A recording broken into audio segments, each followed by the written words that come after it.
Okey tuan-tuan, ada soalan ke, nak komen ke, nak kritik?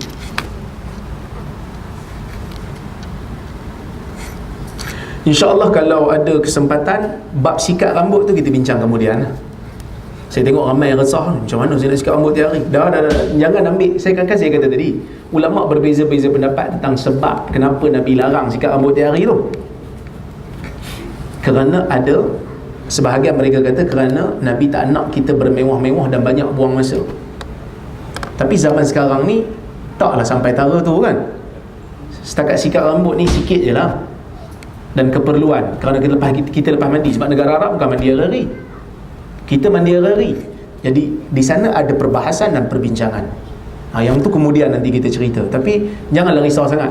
Selepas ni balik semua tak sikat rambut, esok datang office pun tak sikat rambut. Oh jenuh. Ya.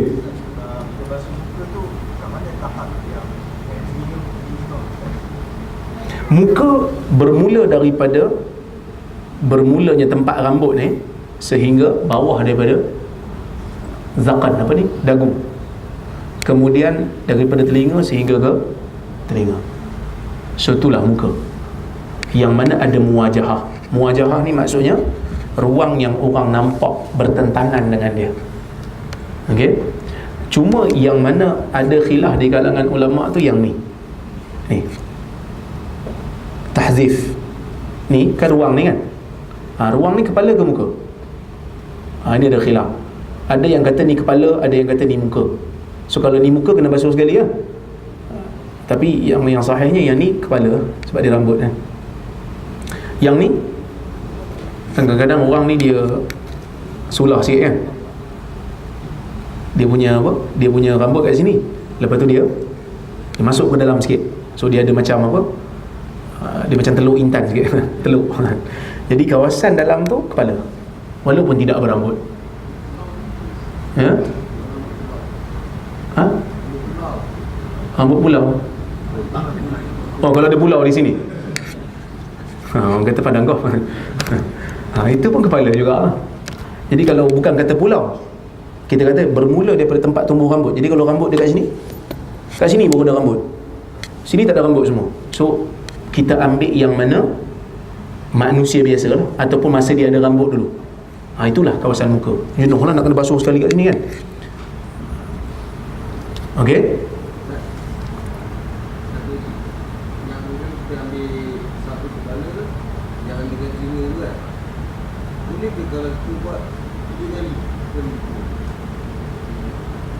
Yang tu lah kita bincang tadi tu. Okey.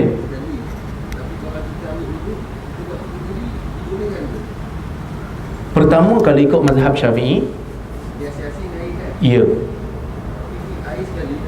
Saya tak tahu kalau ada imam yang cakap macam tu. Itulah saya pun tak tahu. Saya tak tahu. Sekali saja. Itu pendapat majoriti ulama. Ya.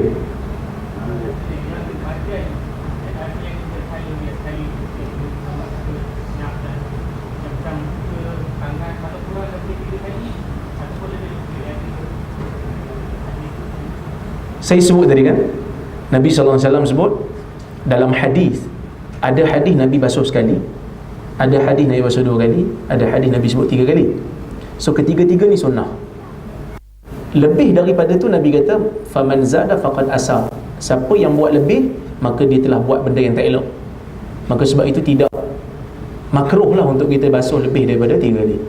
Cuma yang ada perbahasan pada hadis tu, sebab hadis tu ada tambahan dalam beberapa lafaz, au naqasa. Siapa buat lebih atau buat kurang. Sedangkan kita tahu dalam hadis ada Nabi basuh sekali, ada Nabi basuh 2 kali kan, ada Nabi basuh 3 kali. Rupanya lafaz naqasa tu lafaz yang tidak sahih. Maksudnya yang betul Nabi sebut lebih pada 3 kali, kurang pada 3 kali tak apa. Tapi ada juga ulama mentakwilkan, dia kata naqasa tu kalau betul sekalipun lafaz tu daripada Nabi, maksudnya kurang daripada yang Nabi kata. Siapa yang kurang daripada ni telah melakukan, maksudnya satu benda salah.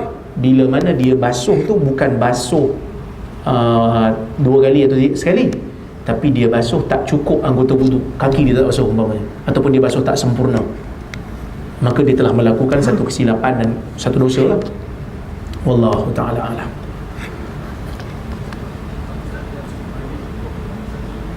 Riwayat tentang tengkuk. Kadang-kadang kita nampak ada orang dululah, sekarang ni dah jarang dah lah. Dulu kita nampak bila orang ambil uduk dia sapu tengkuk. Sebelum basuh kaki dia sapu tengkuk. Ada riwayat yang menyebut mashur raqabah amanun minal ghil. Ada riwayat menyebut Nabi SAW bersabda, sapu tengkuk merupakan satu keamanan daripada belenggu dari kiamat. Maksudnya nanti tengkuk kita tak kena belenggu lah di hari kiamat, tak kena pasang rantai lah kan? Tapi riwayat ni, walaupun sebahagian ulama' menyebutnya untuk mengatakan sapu tengkuk ini sunnah dengan riwayat tu, tetapi Imam Nawawi mengatakan riwayat itu batil. Maksud riwayat tu tidak sahih. Bahkan sebahagian daripada ulama', bukan kata ramai juga ulama' mazhab Syafi'i mengatakan menyapu tengkuk dalam wuduk adalah bid'ah kerana riwayatnya tidak sabit. Wallahu ta'ala alam.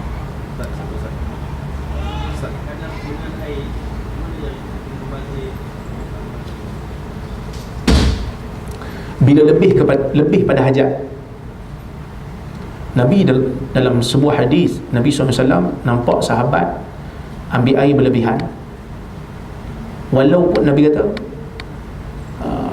jangan kamu membazir air, wa in kunta ala nahrin jar, jangan kamu membazir air walaupun kamu dalam sungai.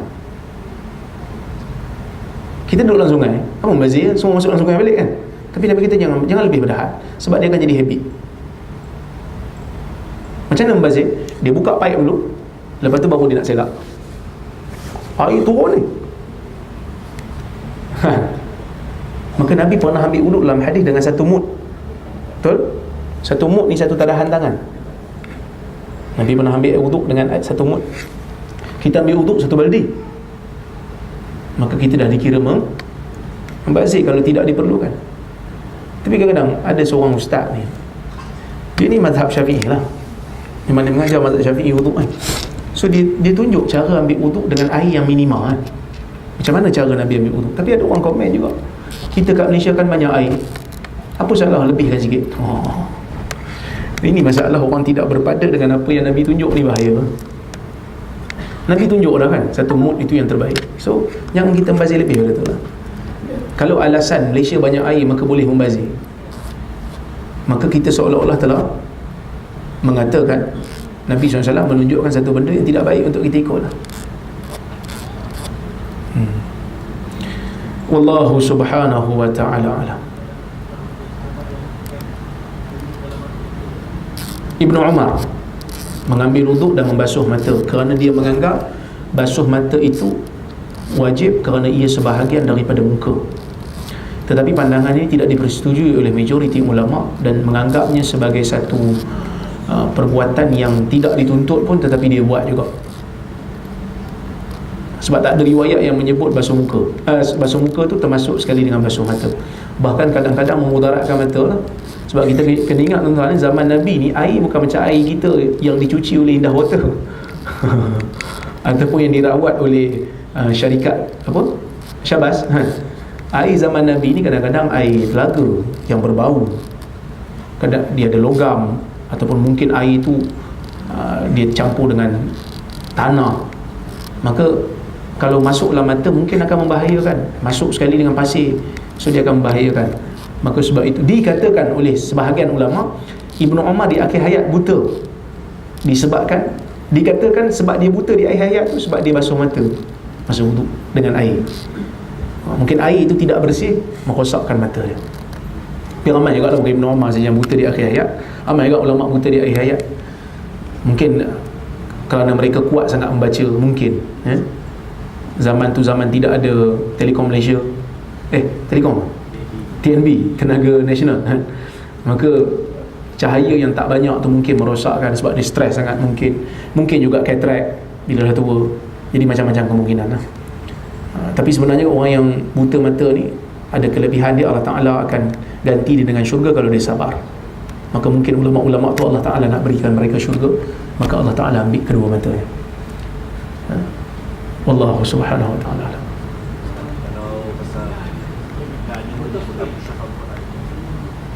Apa dia macam mana? ada wuduk yang musyafah. Yang tu nanti kita akan bahas, dia akan datang. Ya? Ya tuan? Ya. Pakai spray. Pakai spray boleh, tapi dengan syarat kena mengalirkan air itu di atas tempat basuhan wuduk kita. Air itu mesti mengalir untuk dibezakan dengan sapu. Air mengalir kan? Mengalir, alirkan air tu. So kita pakai spray ya, alirkan. Boleh, tak ada masalah. Wallahu ta'ala. Okay, terima kasih banyak. InsyaAllah kita jumpa lagi. Ya, bila disebut siqah maksudnya adil, dabit. Itu istilah ulama kemudian. Maksudnya bila kita sebut siqah, perawi itu siqah. Siqah maksudnya dia tu perawi hadis sahih. Agamanya bagus, pemeliharaan hadis pun bagus.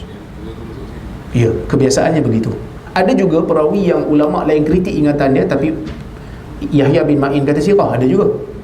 Oleh kerana zaman tu zaman istilah masih belum lagi istiqrar kan, maka ada juga. Tapi kebiasaannya begitulah kaedahnya. Bila sebut siqah, perawi ini siqah, imam, hujjah, sabtun, misalnya agamanya bagus, pelihara hadis bagus.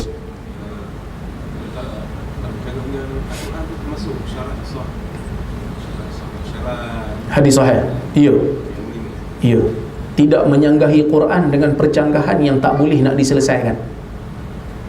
Kalau percanggahan itu boleh selesai, so kena selesaikan dulu. Okey? Maksudnya hadis syarat dia nak jadi sahih, dia tak boleh menyanggahi Quran, tak boleh menyanggahi hadis lain. Tapi percanggahan tu macam mana? Percanggahan yang tak boleh untuk diselesaikan. Kalau percanggahan tu boleh untuk diselesaikan, selesaikan dulu. Maksud harmonikan dulu. Okey? Wallahu subhanahu wa ta'ala. Terima kasih banyak. InsyaAllah kita jumpa lagi pada masa akan datang. Saya minta maaf kalau terkasar bahasa, tersilap kata. Aqul qawli hadha wa astaghfirullahal azim li wa lakum. Wassalamualaikum warahmatullahi wabarakatuh.